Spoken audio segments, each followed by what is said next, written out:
Let us pray. Heavenly Father, we appreciate you. We thank you, Lord, for the gift of life. Thank you, Lord, for bringing us together once again. We say, be thou magnified in the name of Jesus. Amen. Lord, we commit this evening's Bible study into your hands. We ask, oh Lord, that you take perfect control in the name of Jesus. Amen. Lord, we ask that which you have for us, that which you want to reveal unto us, you make it known unto us in the name of Jesus. Amen. The Spirit will receive your word, that it will pray, that you release upon us in the name of Jesus. Amen. Thank you, Lord, for answering our prayers. Thank you, Jesus. In Jesus' mighty name we have prayed. Amen. Amen. Praise the Lord. Hallelujah. Last week, when we started our Bible study, we discussed the Lord's term for discipleship. We looked at the three things, which is deny himself, take up his cross, and follow. Then we moved to chapter 4, and we talked about what is self and human nature. Self is ours by inheritance. So today we are going to be starting the third part of that chapter 3, that number 3 of that chapter 4, which is life in the flesh, the enemy of godliness. Life in the flesh, the enemy of godliness.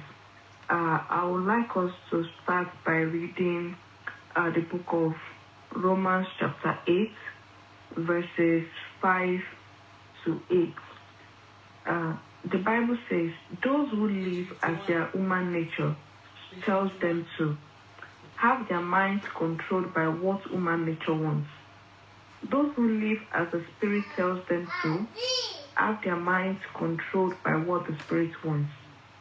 To be controlled by human nature results in death. To be controlled by the Spirit results in life and peace.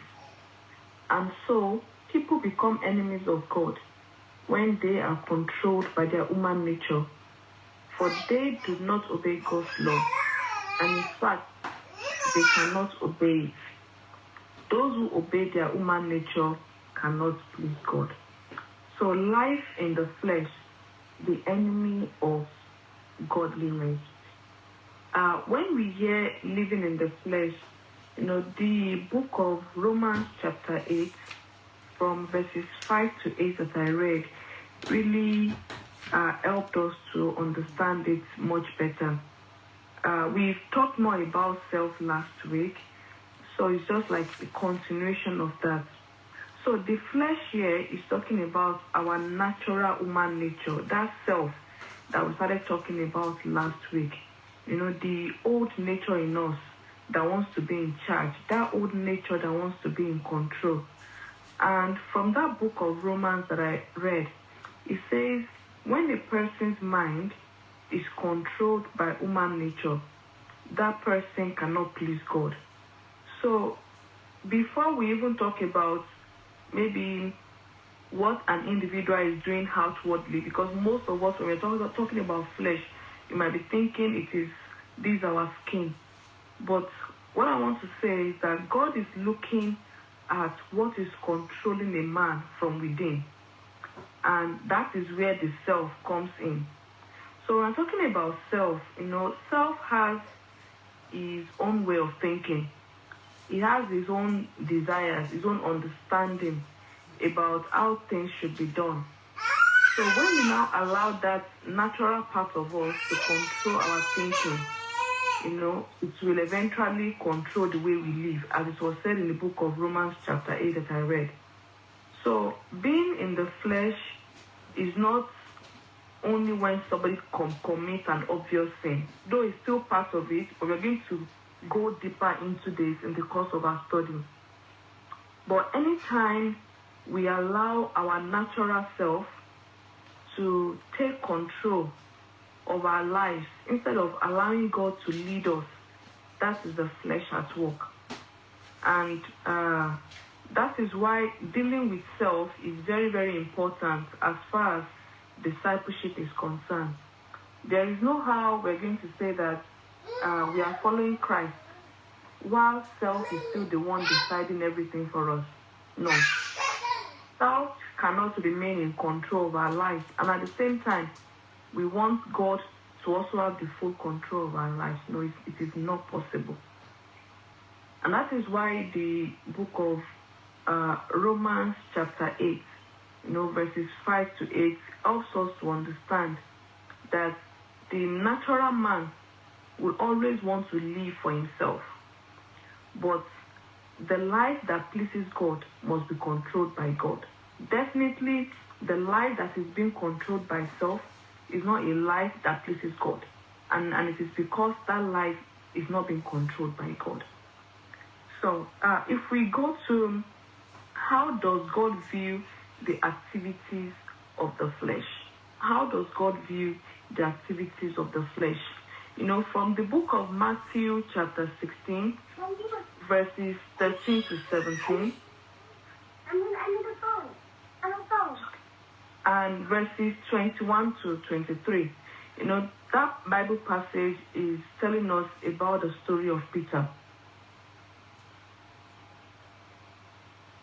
It's telling us about the story of Peter. And if we look at that story very well,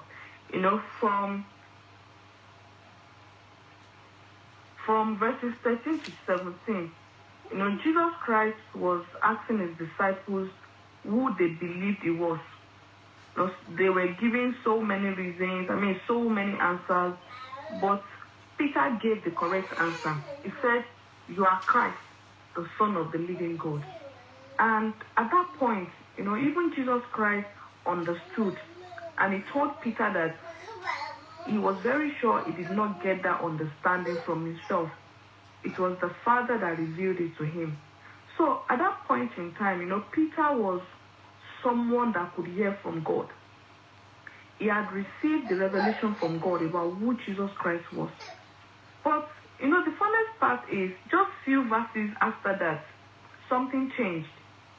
When Jesus started telling the disciples that, he's going to go to Jerusalem, he will suffer, he will be killed, he will rise again. That same Peter that was able to say that you are Christ, he didn't really like what Jesus Christ was saying. So he took Jesus Christ aside and he began to tell him that no, such a thing should not happen to him. And that was when Jesus had to rebuke that spirit in Peter. He said, "Get behind me, Satan." So if we look at what Jesus said afterwards, he said at that time that Peter was thinking about the things of men rather than the things of God. And that was where self showed up. Because at that point in time, Peter was no longer speaking from what God had revealed to him. It was God that revealed to him that, yes, this is Christ. Now, it is still this same Peter that is now exhibiting another thing entirely. He was speaking from his own human understanding. He feels, no, Jesus Christ cannot go through this. It is not possible. To Peter, it did not really make sense that Jesus Christ should suffer and die. So his own thinking began to stand against the plan of God at that point in time. And if we look at it critically, Peter was not committing adultery. He was not stealing. He was not doing what we would normally call maybe a terrible sin at that point in time. But self had taken over his thinking. And that was why he could make that approach that he made. And that is the point that we need to understand. Apart from the physical things that we all see, sometimes self does not look sinful to us. Sometimes, self will be like, oh, this is what makes sense to me. This is what I want. But if that thing that makes sense to us is different from what God wants, then our whole understanding needs to give way. Because if we don't, that is self. And from the life of Peter, we can see that even a sincere person, the person has been walking with God, can still allow self to get in the way of God. Peter just received the revelation from God.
right thing from his own perspective, but he was actually fighting against the very God he thought he was having. And that is one of the dangers of self. Most times, self can be very passionate about something. I'm very sincere, but it can be religious. But yet, it can still be wrong. To Saul, he was being sincere with everything that he was doing, but that did not change the fact that he was working against Christ. So when we put the story of Paul and Saul together, we'll start seeing what self is in the real sense. In case of Peter, his own self came through his own reasoning, his own reasoning. He thought Jesus should not go to the cross. But in the absence of Saul, his own came through religious being over-reasoning of religiously. He was convinced that what he was doing was right. These two scenarios look kind of different, but the root problem was the same, which is that human nature that was acting according to his own understanding rather than the mind of God. And as long as self remains in control, it will continue to stand in the way of God. God will not be able to express himself fully enough. He will not be able to express himself fully enough. And just as we have discussed, the flesh can decide to show itself in different ways. It can come with obvious things that make you see that the cause of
the work of the flesh, there are things that the old nature produces when that self is active in our life.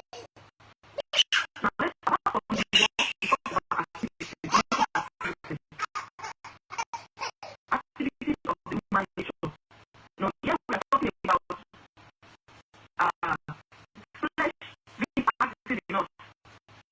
It's a busy person enough.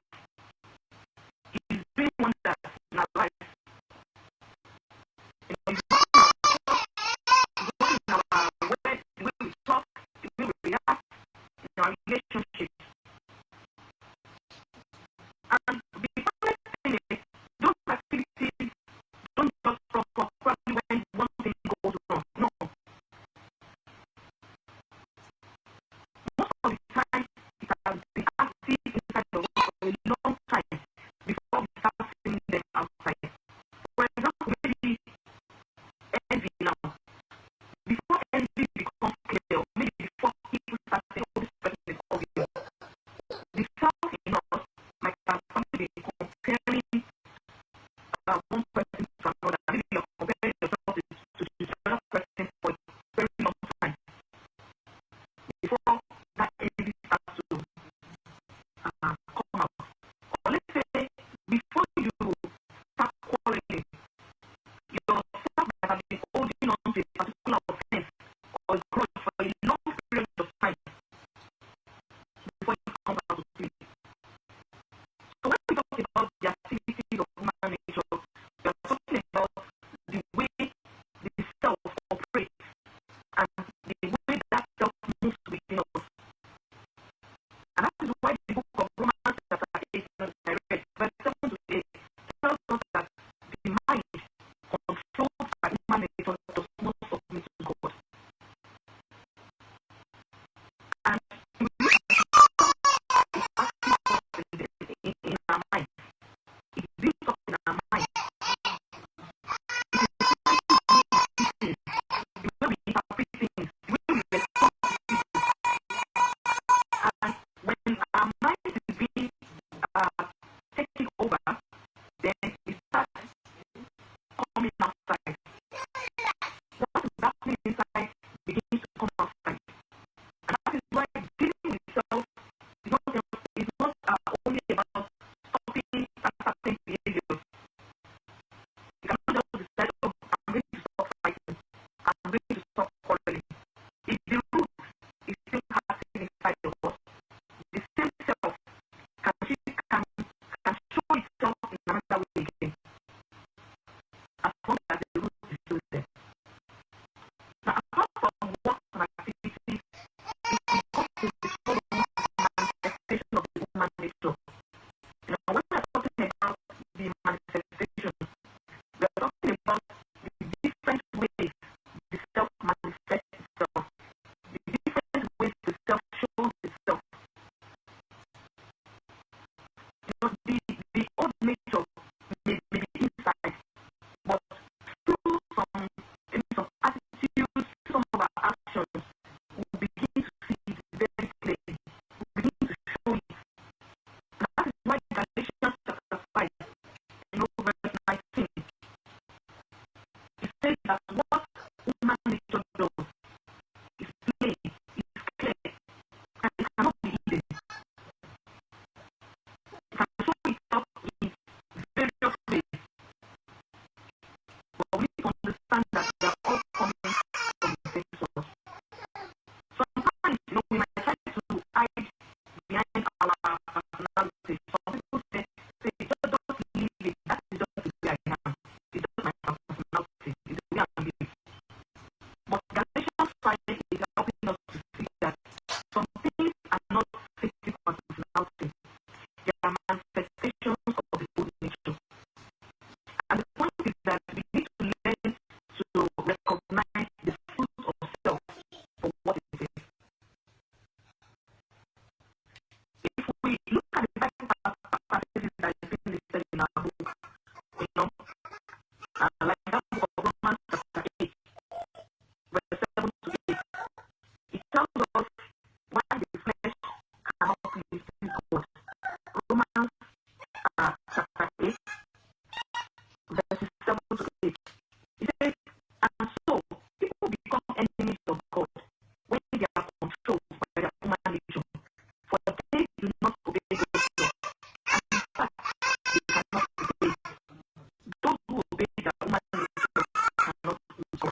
than defending it or maybe rather than comparing ourselves with others.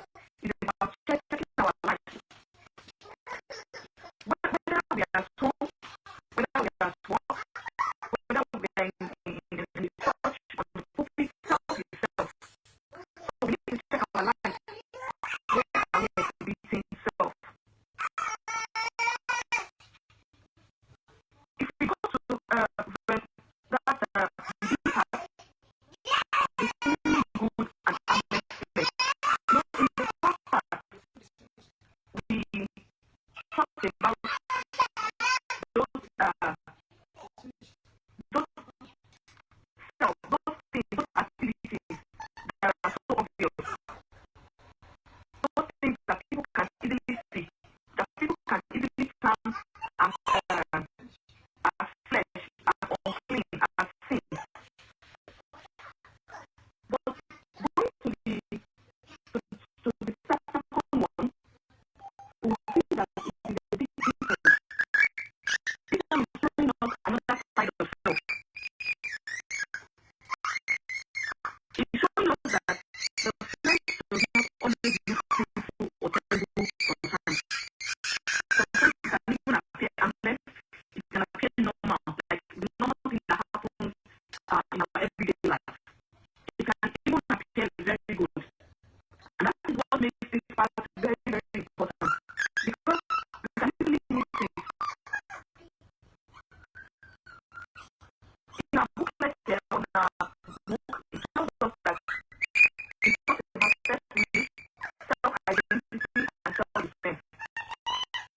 Most of the time, self-will, that part of one that wants our way, we just want to have our way. We have made up our mind about what we want. Even if we organize the thing, and we are like, oh, let me get your own opinion, what do you have to say? We already made up our mind about what we want, how we want it, and how things should go. That is self-will.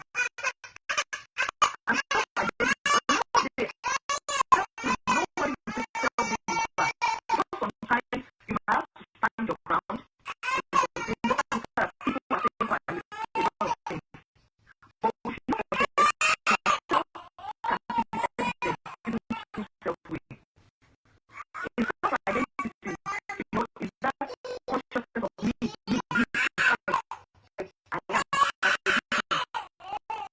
I am, me every time. And self-defense, we want to protect ourselves, which is very good. When something is said about us that doesn't look good, we quickly want to explain ourselves, we want to clear our name, we want to make sure that people know our own side of the story. Yeah, these things may not tell you outwardly, but they are being told that the old man can see eyes behind them. So that is why we need to be very, very careful.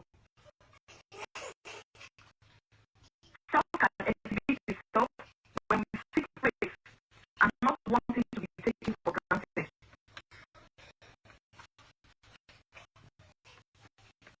Self-like appreciation.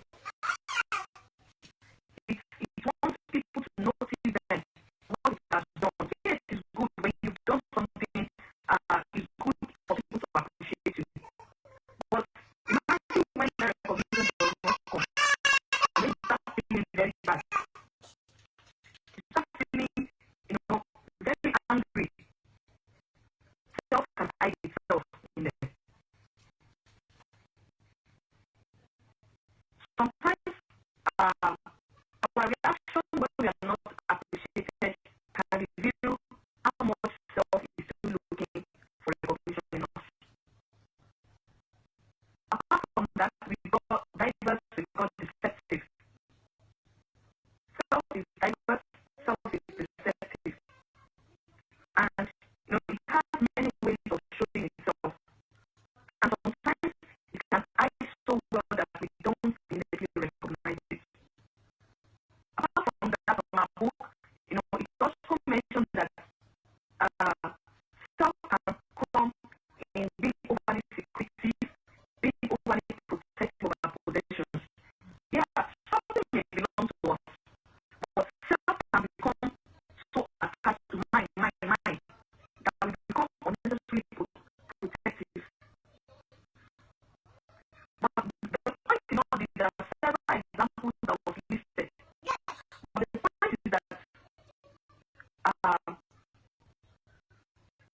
being exposed, or maybe when things are not going the way we want, self exhibits itself.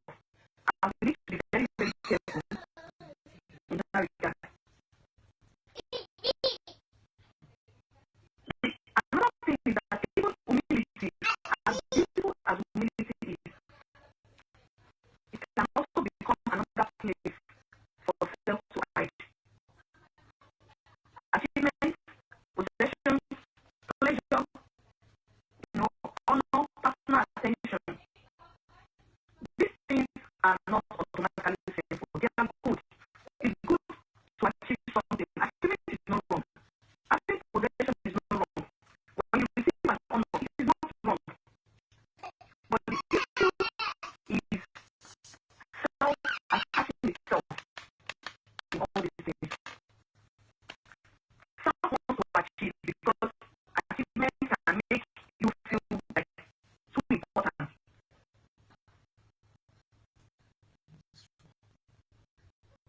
So,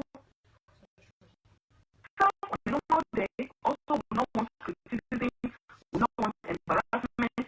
Self will not even want you to correct him or her. Self does not want to make mistakes. And if you correct self, you're going to take it the other way around.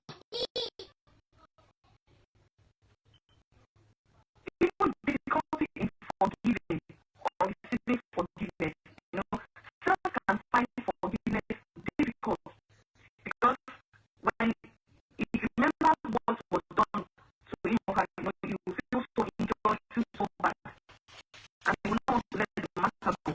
That's itself.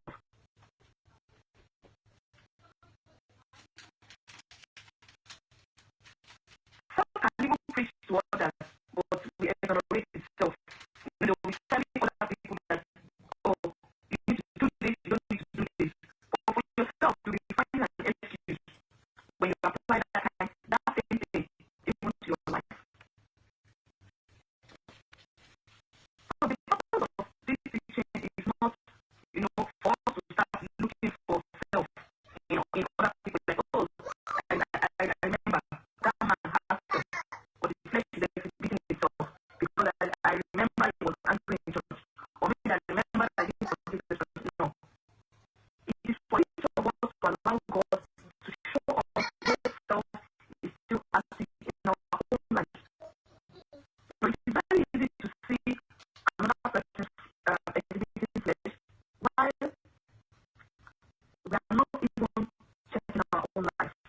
So as disciples, we are not called to make self look better or make it look religious, probably because it's in the church. Self must lose its control. It must lose its grip over our lives so that Christ can truly lead our lives. So as we continue this journey of discipleship, this learning at His feet, my prayer is that we will become sensitive enough, to be able to recognize self in whatever form it takes, in whatever form it comes, and we'll be able to humble ourselves enough to allow God to deal with it even in our lives as we journey through in Jesus' name. Over to you. Thank you, ma. Is there any other? Praise the Lord. Praise the Lord. Hallelujah. Praise the Lord. Can you hear me? Yes, I can hear you. Hello.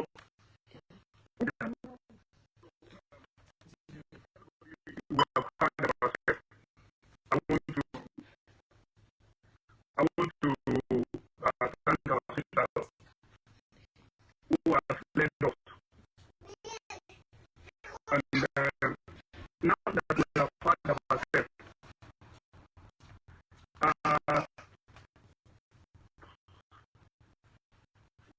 yeah,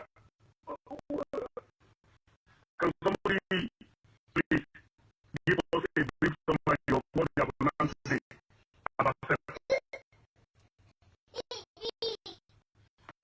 Can we tell us few things that we have learned about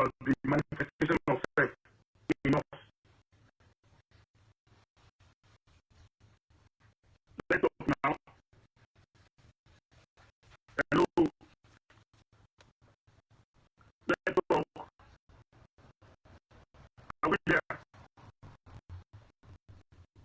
Can you hear me? Yes, sir. Yeah.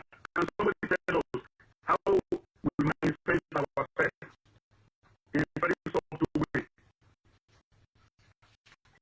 Let's mention it one by one. I'm not talking about what we read in the book of Revelation about ourselves. In what way do we manifest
can we get clear of self?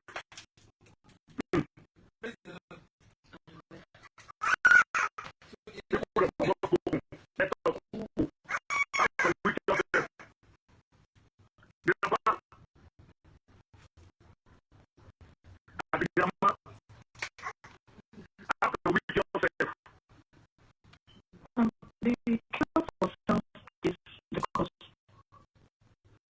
So I think we talked about it last week also. That self needs to be denied just under the rule of Christ. That's why Jesus Christ said, if anyone will come after me, let him deny himself, take up his cross, and follow me.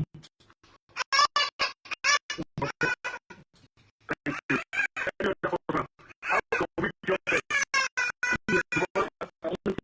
I want to be to support what our sister just said, and that is Galatians chapter 2, verse 20. The Bible says, I have been crucified with Christ, and I no longer live, but Christ lives in me. The life I live in the body, I live by faith in the Son of God, who loved me and gave himself for me. So from here with what our sister said, our self already being crucified on the cross. And by the time we accepted him as Lord and Master and Savior of our lives, we have been crucified with Christ. That consciousness that has been crucified with Christ is the solution for the flesh. Another one is that we should recognize that we are not the one living, we are no longer the one living now. It is Him that is living in us. So what we need to do is to allow Christ to live the life in us. We don't struggle with it because it's inside of us. And we should give Him way to live His life. And we know that we only live to please the Father. So this is another way. Another way I want to quickly read to allow other people to take is what in the Colossians chapter 2, verse 13. The Bible says you are dead because of your sin, and because your sinful nature was not yours away. I am reading it in NLT Bible. We should recognize that the sinful nature in our life must be cut away. The sinful nature has been dealt with, and we must know that must be cut away.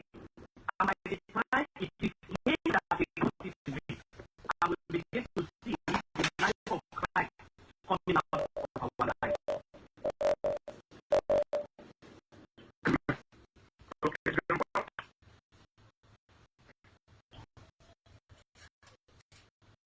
Grandpa, what is it before? Grandma, are you there? Okay. So, everybody wants to get to the point before I talk. Hallelujah. Yeah, we can overcome flesh. Yes. I just want to add that We can overcome flesh by allowing the Spirit of the Lord God to direct us in everything we do, hearing the fruit of the Spirit, walking in the Spirit of the Lord, and we not allowing ourselves to gratifying the desires of the flesh. Then we can also do that by allowing ourselves to be crucified daily, prayerfully, even in God. But it's choosing us to be allowing the Spirit able to live individually in us, God's word, following His word, and reading continually. And also, we should avoid situations whereby we will let into temptation, like putting ourselves in a position where we know that we would likely fail.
And you know that our teacher mentioned, he said, flesh is the root. We need to deliver. That is the body. That is the body. However, what I'm saying, that is the body. I like the root. I like the root. I don't know because about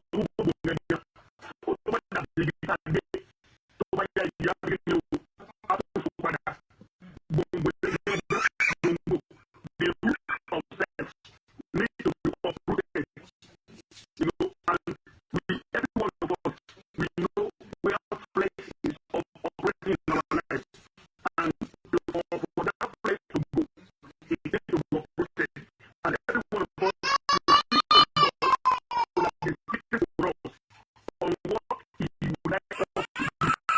Okay, except we are not. So every time the people of God is telling us on what to do, to uproot that root, the root of unforgiveness, the root of flesh in our life. We need to work on it. I want to talk to us that people have not mentioned. Do you know that as we pray unto God to perform miracles in our life, do you know that people, when we are faced with trouble and challenges in our life, as a Christian, we can also pray unto God to help us overcome the flesh. Is there anything that we are going to do that is a manifestation of flesh in our life? Through fasting and prayer and dealing and working away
Every Saturday we have the school very class for 9:30, and our final exam every Friday at 7 p.m. and Saturday at 4 p.m. The last time of the month, before the end of the month, we are meeting at every Friday of the month. We have both the male and the female meeting at 9 o'clock and 10 o'clock. On Sunday, we start having activities from the school in 30 minutes period of beginning to the morning o'clock, and then we proceed to the service of the day as well. Also, we follow the programs that we do at the down the transition to the economic hospital. Also, we link for the Sunday meet at the National University of Manchester. In Manchester, I want to go to this university. A lot of places of the continent in Spain. Shall we say it? I will seek first the kingdom